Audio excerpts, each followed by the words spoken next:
안녕하세요. 역사를 누리다입니다.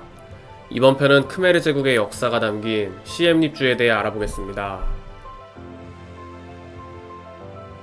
시엠립주는 캄보디아 북서부에 위치한 인구 100만 명이 살고 있는 유서 깊은 도시입니다. 시엠립의 이름은 크메르어로 시암을 평정했다는 뜻으로 17세기 아유타야 왕조의 침략 등 태국과의 충돌에도 지켜낸 땅임을 기념하기 위해 붙여졌습니다. 시엠립 일대에는 1에서 6세기 푸놈 왕국이 최초의 정치 세력으로 자리 잡았습니다. 그러나 국력이 강하지는 못했고 소왕국들의 집합체에 불과해 하나의 체계적인 국가를 이룩하는 데는 실패했습니다. 이후 6세기 푸놈 왕국의 소왕국 중 하나였던 첸나 왕국이 세력을 키워나갔으나 7세기부터 급격하게 몰락하기 시작했고 첸나 왕국은 부대왕 자야바르만 1세가 죽고 난 뒤 딸인 자야데비 여왕이 즉위했고 707년경 아예 수첸라와 육첸라로 분열되었습니다. 이후 수첸라가 현 인도네시아 자바섬에 있던 마라타 왕국에 복속되었습니다.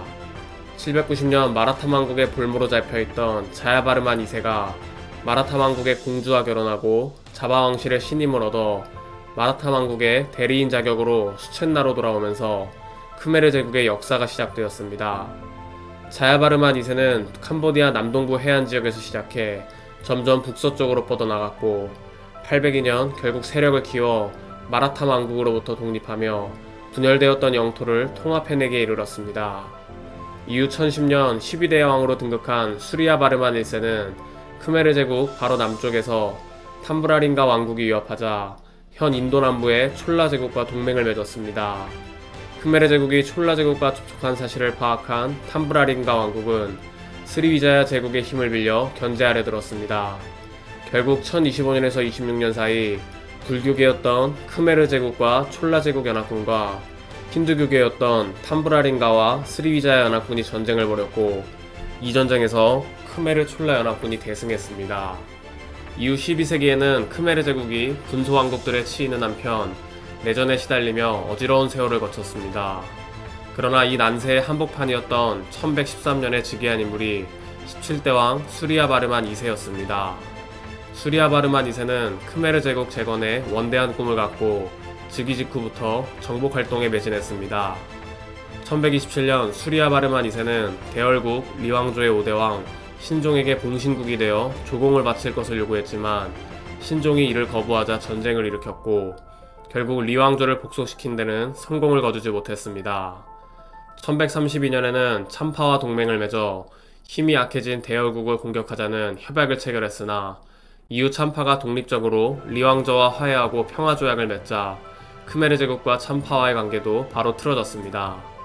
그리고 1145년 수리아바르만 2세는 참파를 침공하여 참파의 국왕 자야 인드라 바르만 3세를 죽이고 수도 비자야를 약탈하는 성과를 거두기까지 했습니다.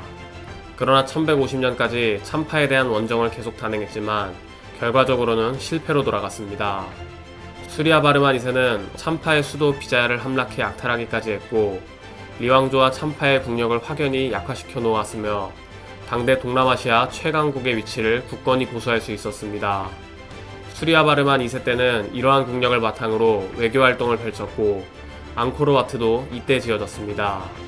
이후 크메르 제국은 참파에 의해 수도 앙코르가 점령되고 20대 왕 트리부바나 디티아 바르만이 죽는 굴욕을 당했지만 또 다른 명군인 21대 왕 자야바르만 7세가 나타나면서 다시 중흥을 맡게 되었습니다. 자야바르만 7세는 참파 군대를 국경 밖으로 몰아내고 크메르 제국의 분열을 막는 데 최선을 다했습니다.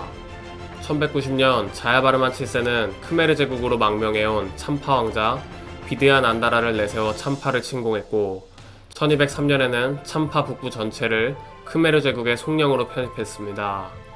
이때 크메르 제국은 현대의 라오스, 캄보디아, 태국 영토를 모두 합쳐놓은 거대한 영토의 제국을 일으켰습니다. 이후 23대 왕으로 즉위한 자야바르만 8세 때는 몽골 제국의 동무대가 시작되었는데 1281년 자야바르만 8세가 몽골 제국에 굴복해 조공을 바쳤습니다. 결국 크메르 제국의 몰락이 시작됐는데 왕족들 사이에 끝없는 권력투쟁, 외세의 침략과 역병과 가문 등 악재들이 죄다 겹치면서 크메르 제국의 붕괴는 더욱 가속화되었습니다. 1350년에는 아유타하 왕조가 지금의 태국 일대 패권국으로 떠올라 크메르 제국을 견제하기 시작하여 1352년에는 아유타야 왕조 초대왕 우통이 크메르 제국의 수도 앙코르를 포위하기까지 했습니다. 결국 1431년 크메르 제국 마지막 왕 보롬리치아 2세가 방어하기 힘든 앙코르를 버리고 프놈펜으로 천도하면서 크메르 제국의 역사는 종식되었습니다. 이후 18에서 19세기 현 태국 일대의 짜끄리 왕조 초대왕 라마 1세는 시엠립을 시암 왕국의 속령으로 편입하여 방콕에서 파견된 관리가 통치했습니다.